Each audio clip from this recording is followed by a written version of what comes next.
मोझिया वाले चाचा की भरखा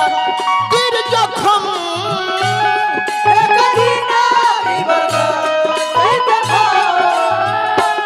जमन सोचो हमारा बारे में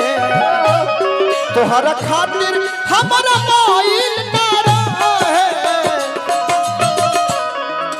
प्यार कवन परसो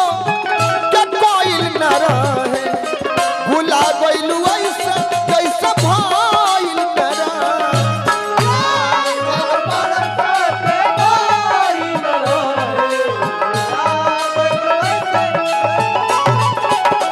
प्यार कवन परसो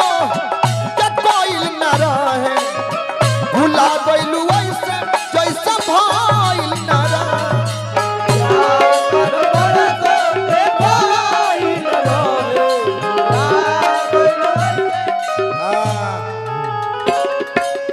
धर्मेंद्र सिंह टाइगर जी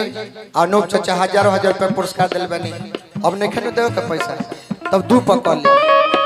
कि अरे प्रेमावा सब बोलो रे जवाना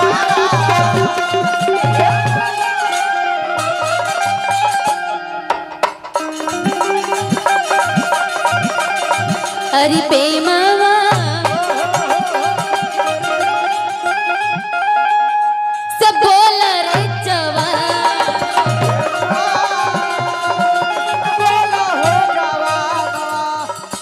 इसीलिए हम कह रहे हैं कि तुम सिर्फ नर्तकी नहीं हो गायिका बन सकती हो।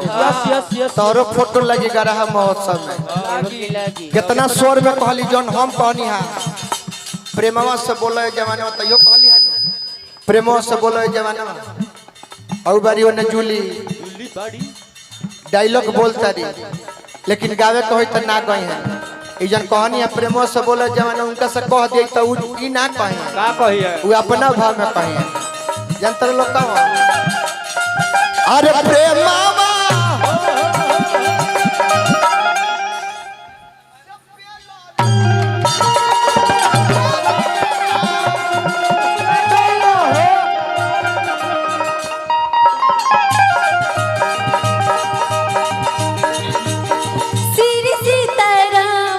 बत बोल रसोनो